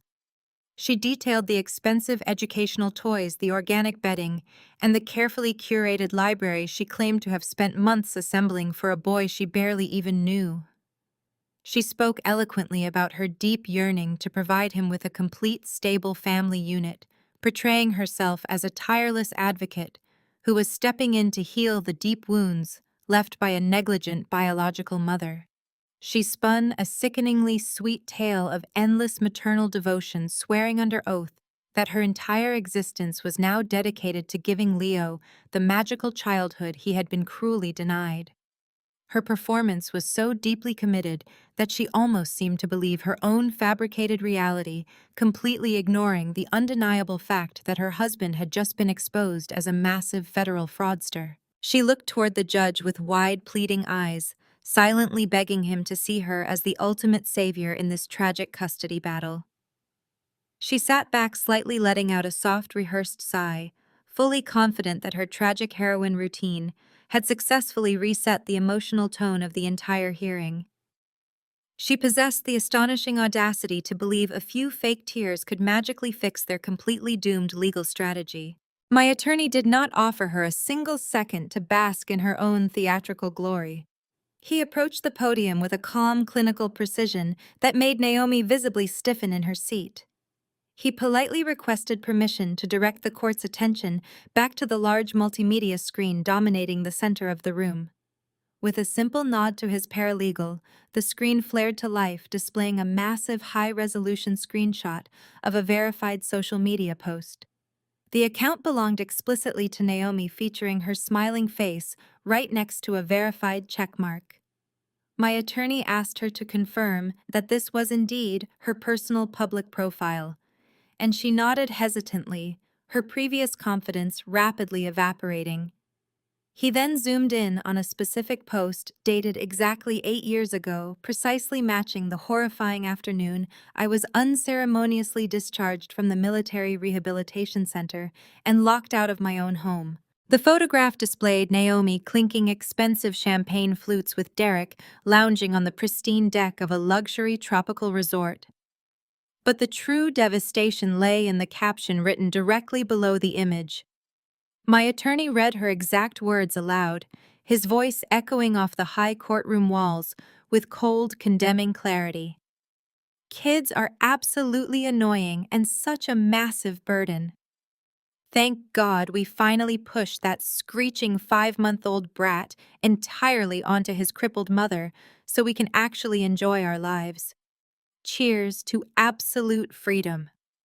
The words hung in the sterile air of the courtroom, heavy with undeniable malice and absolute cruelty. My attorney slowly turned from the screen to face Naomi in the witness box. He calmly asked her how she could possibly reconcile this vicious, hateful public celebration of child abandonment with the deeply devoted maternal narrative she had just sworn to under penalty of perjury. He pointed out the staggering timeline discrepancy, highlighting the absolute impossibility of her claiming to have nurtured a newborn, while simultaneously broadcasting her intense joy over successfully discarding him. The visual proof of her profound hypocrisy was magnified on the giant screen, forcing everyone in the room to confront the ugly, venomous truth behind her designer facade. The remaining color instantly drained from Naomi's face, leaving her pale and trembling under the harsh fluorescent lights. She gripped the edges of the witness stand so tightly her knuckles turned entirely white, her eyes darting frantically between the giant projection screen and her own completely defeated legal team. Vance had physically buried his face in his hands, realizing his clients had aggressively lied to him about their digital footprints. Naomi began to stammer wildly, her perfectly modulated voice rising into a shrill, desperate panic. She frantically tried to wave away the devastating evidence, insisting to the judge that the caption was completely taken out of context. It was just a joke, she blurted out, her voice cracking under the intense scrutiny of the entire room. It was just dark humor, a silly private joke between friends on vacation. I did not actually mean it like that. A heavy collective gasp rippled through the gallery, and the courtroom erupted into an angry, disgusted murmur. The absolute absurdity of calling the cruel abandonment of a 5-month-old infant a joke shattered whatever remaining credibility she possessed. Judge Harrison slammed his heavy wooden gavel, demanding immediate order, but his own face was twisted in profound, unapologetic disgust. He leaned sharply over the bench, glaring down at Naomi with eyes as cold as absolute winter. You consider publicly celebrating the abandonment of a helpless infant and mocking a wounded combat veteran to be a matter of comedic relief, he demanded, his voice dropping to a dangerous rumbling register. Naomi shrank back into her chair, opening her mouth to offer another pathetic excuse, but the judge sharply raised his hand, cutting her off completely. The incredibly fragile facade of the loving, selfless stepmother had completely dissolved, leaving behind nothing but a shallow, vindictive opportunist caught entirely in her own toxic web. She looked over at Derek, hoping for some form of rescue, but he was too busy staring at the floor, consumed by his own impending criminal disaster, to even acknowledge her public destruction. My attorney was not quite finished dismantling her entirely. He approached the bench one final time, submitting a thick stack of printed email correspondence directly into evidence. He revealed that over the past 3 weeks, Naomi had been actively engaging in secret negotiations with several notorious national tabloids and trashy gossip websites. The emails clearly documented her aggressively trying to sell an exclusive, sensationalized story about rescuing a child from a violently unhinged, disabled military mother. She had explicitly negotiated a payout of $75,000 for a fully televised interview, demanding the money be wired to a private account the moment she secured legal custody of Leo. She was not fighting to save a child, she was actively trying to monetize my son's trauma to line her own pockets and elevate her desperate social media status. Judge Harrison slammed the emails down onto his desk, his patience completely exhausted by the endless parade of deceit. He formally struck the entirety of Naomi's testimony from the official record, declaring her a highly hostile and fundamentally untrustworthy witness. He ordered her to step down from the stand, immediately warning her that she was dangerously close to being held in criminal contempt of court for making a complete mockery of the judicial process. Naomi practically fled the witness box, crying genuine tears of absolute humiliation as she rushed back to the defense table entirely broken and publicly disgraced. The entire malicious smear campaign they had so carefully constructed had been completely incinerated in less than an hour. But the true climax of the trial had not yet arrived. Judge Harrison picked up his reading glasses and turned his intense focus toward a thick sealed manila folder resting on the corner of his bench. He instructed the court clerk that before he issued any final rulings on custody or criminal referrals, he needed to thoroughly examine the classified military service record that Derek had originally submitted into evidence to prove my supposed mental incompetence. The final hook was set. He demanded absolute silence in the courtroom as he broke the heavy red wax seal on the federal envelope, preparing to read the very document Derek believed would guarantee my ultimate defeat. The silence in the courtroom was absolute. The heavy parchment paper made a crisp snapping sound as Judge Harrison broke the red wax seal and unfolded the thick document. Derek had submitted a heavily redacted standard-issue medical discharge file earlier in the trial, fully believing it proved my complete incompetence and fragile mental state. However, the document Judge Harrison was currently holding was the unredacted, highly classified dossier personally hand-delivered to his chambers that very morning by an official representative of the Pentagon. I watched the judge slide his reading glasses down the bridge of his nose. His initial expression of routine judicial boredom quickly vanished, replaced by a profound furrowed frown. He read the first paragraph. Then he read it again. He leaned back in his heavy leather chair, his eyes darting from the official military seal at the top of the page down to the signature of the Secretary of Defense at the bottom. The air in the room grew completely stagnant. Derek, who had been aggressively tapping his expensive leather shoe against the floor, suddenly froze. The smug arrogance that had defined his entire demeanor began to rapidly dissolve into nervous apprehension. He glanced at his high-priced attorney, but the lawyer was equally clueless, staring blankly at the bench. Judge Harrison took a slow, deep breath, carefully placing the document flat on his desk. He removed his glasses entirely and fixed his stern, unwavering gaze directly onto Derek. The silence stretched out for an agonizing eternity. You could hear the faint hum of the air conditioning and the rapid, shallow breathing of my ex-husband. The entire narrative Derek had spent hundreds of thousands of dollars to construct was sitting on that desk, about to be completely incinerated by the absolute truth. The judge looked at the paper one more time, shaking his head in sheer disbelief at the staggering magnitude of the deception that had been attempted in his courtroom. Judge Harrison cleared his throat, the sharp sound cutting through the oppressive tension like a physical blade. He did not look at me. His furious, unyielding gaze was locked entirely onto Derek, who was now visibly sweating his tailored suit, suddenly looking completely suffocating. "I have been on this bench for nearly 3 decades," Judge Harrison began, his voice echoing with absolute authority. "I have seen every manner of perjury, manipulation, and deceit. But the level of arrogant fabrication presented by the plaintiff today is truly unprecedented."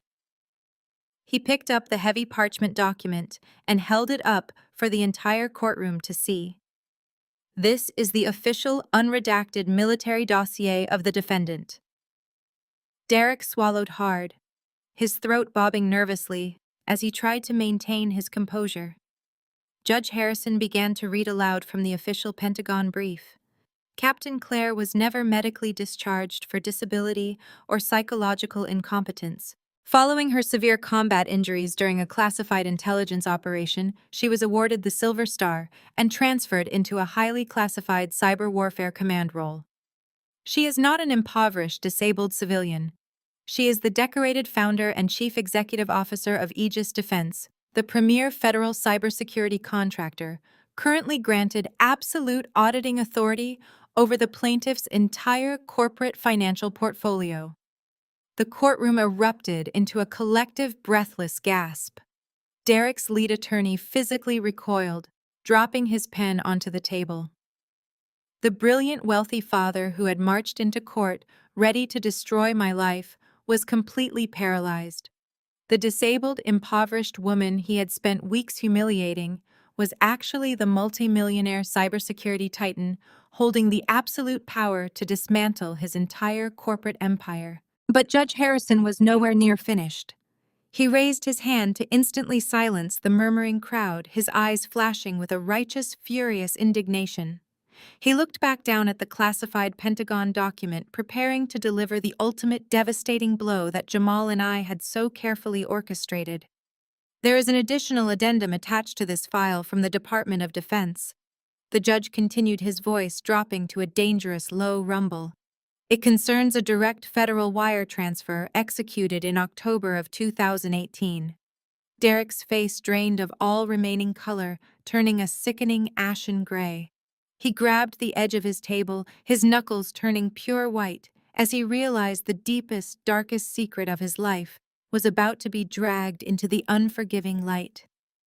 The addendum states that a combat injury compensation payout of $500,000 awarded to Captain Clare for her permanent physical sacrifices was never received by the intended beneficiary.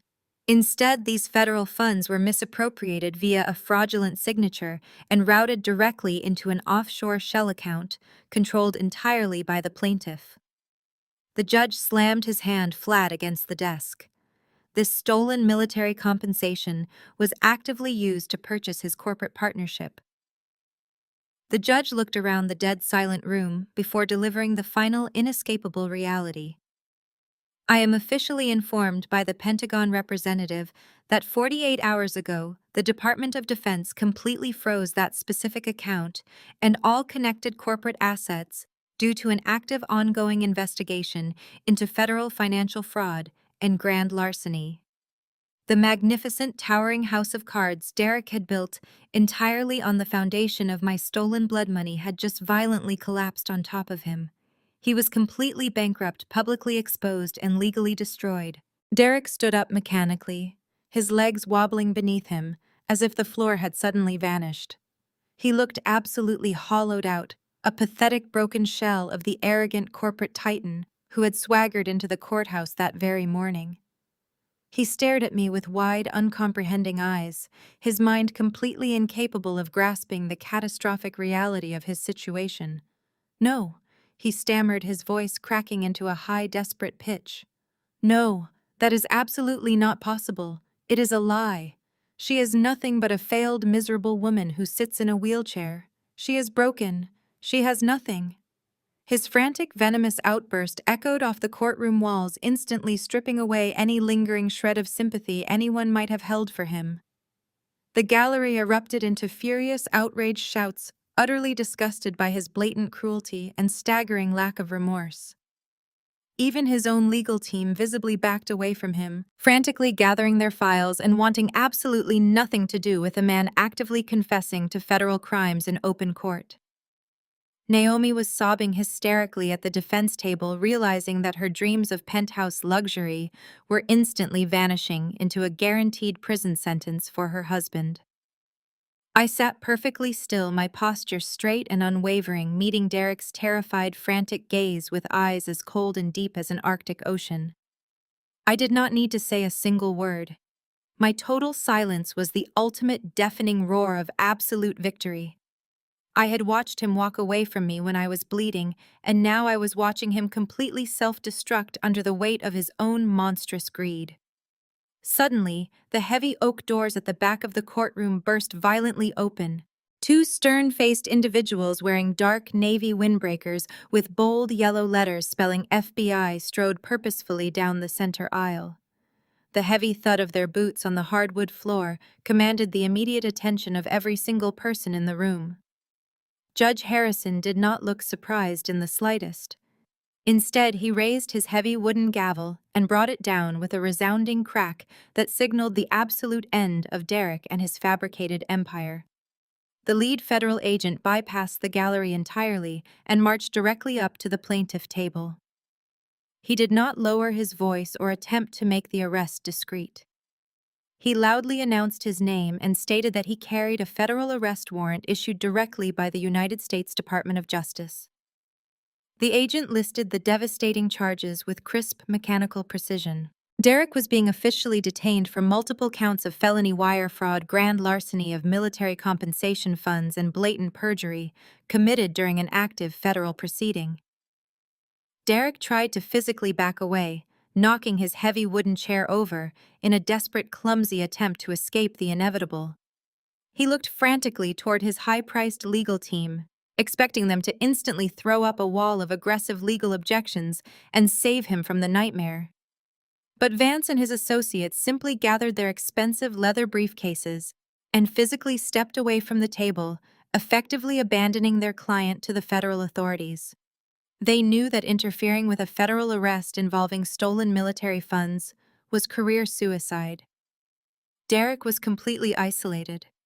He raised his hands in a pathetic gesture of surrender, his chest heaving as he gasped for air. He tried to tell the agents there had been a massive clerical error, that his accountants had made a terrible mistake, and that he was a highly respected financial director who did not belong in federal custody. The agents ignored his frantic, pathetic babbling, completely unmoved by the dramatic performance that had previously fooled so many people. They grabbed his arms and forcefully turned him around, pinning him against the very table where he had planned to orchestrate the theft of my son. The sharp metallic click of the heavy steel handcuffs snapping shut around his wrists echoed loudly across the silent courtroom. It was the definitive, unmistakable sound of absolute ruin. Derek stood there physically restrained and publicly humiliated, completely stripped of his bespoke suits and arrogant swagger. He desperately twisted his neck to look over his shoulder, searching for the one person he believed would blindly stand by his side. He locked eyes with Naomi, who was standing frozen near the gallery railing. He begged her to call the bank to access their emergency offshore funds and to hire the best defense attorney money could possibly buy. But Naomi did not rush forward to comfort her husband or passionately defend his honor. Instead, her face twisted into a mask of pure, unadulterated disgust. She looked at the handcuffs and then at the federal agents, suddenly realizing that the luxurious penthouse, the designer wardrobes, and the endless tropical vacations were entirely funded by stolen money that was now completely gone. She took a massive step backward, physically distancing herself from the sinking ship. "You told me you were a self-made millionaire," she screamed, her shrill voice breaking the tense silence of the courtroom. "You promised me a life of absolute luxury and endless wealth. You are nothing but a pathetic, lying fraud." Derek pleaded with her, calling her name and begging her not to abandon him while he was being dragged down by the federal government. But Naomi had already made her calculated choice. She turned her back on the man she had sworn to love, throwing her hands in the air and sprinting wildly toward the courtroom exit. She shoved past the stunned spectators and fled the building, leaving her disgraced husband entirely alone to face the catastrophic consequences of his own monumental greed. The entire gallery watched in stunned fascination as the perfect glamorous power couple spectacularly imploded in less than 60 seconds. Derek slumped forward, his shoulders shaking as the crushing weight of his profound public humiliation finally broke his spirit completely. As the federal agents secured their grip on Derek and prepared to escort him out, Judge Harrison raised his voice to deliver the final absolute ruling on the custody petition. He stated for the official record that every single financial asset, property deed, and corporate holding connected to the plaintiff was now legally frozen by the federal government. Derek no longer possessed the resources to hire a lawyer, let alone provide a stable environment for a child. The judge looked down at the court reporter, ensuring every single word was captured flawlessly. Based on the overwhelming evidence of extreme financial fraud, malicious perjury, and a severe lack of basic moral character, I am dismissing the plaintiff petition for custody entirely, he declared, his voice booming with finality. Furthermore, due to the clear and present danger his criminal behavior poses to the emotional and physical well-being of the minor child, I am immediately revoking all of his visitation rights. Derek would not be allowed to see, call, or contact Leo in any capacity whatsoever. The judge granted me absolute sole legal and physical custody, permanently severing Derek from our lives. He added a strict, permanent restraining order preventing Derek or any of his associates from ever approaching me or my son again. The gavel came down a second time, sealing the judgment and effectively erasing Derek from our future. The magnificent multi-million-dollar custody battle he had waged purely to steal my child trust fund had ended with him losing every single legal right he ever possessed as a father. His grand corporate empire was nothing but a pile of worthless frozen accounts and impending federal indictments. He had tried to use the judicial system as a weapon to destroy a disabled mother, and instead the system had completely consumed him. I sat at the defense table feeling a profound, overwhelming sense of relief wash over my entire body. The agonizing 8-year nightmare was officially over, and my son was finally permanently safe from the monster who had tried to sell his future. The federal agents firmly guided Derek toward the center aisle, forcing him to walk the long, humiliating path toward the heavy oak doors. As he approached my table, he dug his heels into the polished wood floor, desperately resisting the agents for one final pathetic moment. He looked directly at me, his eyes wide with stark, terrified panic.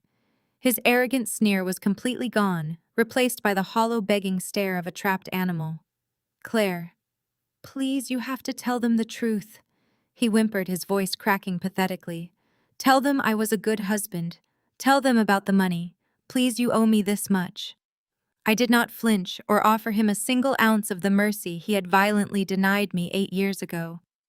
I sat perfectly straight in my chair, meeting his frantic, begging gaze with an expression of absolute sub-zero ice. I simply stared at him, allowing the heavy, unforgiving silence to communicate exactly how utterly insignificant he had become to me. He was no longer a threat, no longer a ghost haunting my memories, and certainly no longer a man worthy of my words. The agents yanked him forward, dragging his stumbling frame out of the courtroom and into the harsh reality of the federal justice system. As the heavy doors swung shut behind him, cutting off his final, pathetic protests, I looked toward the back row of the gallery. Standing quietly in the shadows near the exit was Jamal. He had slipped into the courtroom unnoticed to witness the exact moment the tyrant finally fell. Our eyes met across the crowded room. Jamal offered me a slow, deep nod of absolute respect, acknowledging the magnificent, silent victory we had orchestrated together. Justice had not just been served, it had been executed with flawless, devastating precision. I slowly stood up, gathering my canvas tote bag and smoothing the wrinkles from my plain gray suit. I turned toward the aisle, ready to walk out of the suffocating darkness of my past and step directly into the brilliant, blinding light of my completely reclaimed future. I pushed open the heavy brass doors of the courthouse and stepped out into the brilliant afternoon sunlight. The crisp autumn air hit my face, carrying the electric charge of absolute victory. During the trial, Derek had specifically hired a ruthless swarm of aggressive paparazzi to wait on these very steps, hoping to capture highly profitable photos of a weeping, broken, disabled mother fleeing the courtroom in utter defeat. Instead, the aggressive media pool was currently scrambling in absolute chaos. News of the dramatic federal arrest and the shocking revelation of my true identity had already leaked from the courtroom directly to the press gallery. As I walked down the wide granite steps, my posture was no longer hunched or hesitant. I moved with the sharp, fluid precision of a highly trained combat veteran and the commanding, intimidating presence of a corporate chief executive officer. I did not lean on my wooden cane. I carried it loosely in my left hand like a discarded prop from a theatrical performance that had just officially concluded. The photographers who had shoved microphones in my face just hours ago to mock my supposed poverty now practically fell over themselves to clear a wide, respectful path. Camera shutters fired in a frantic, continuous roar, but the malicious shouting had been entirely replaced by a tone of stunned, breathless reverence.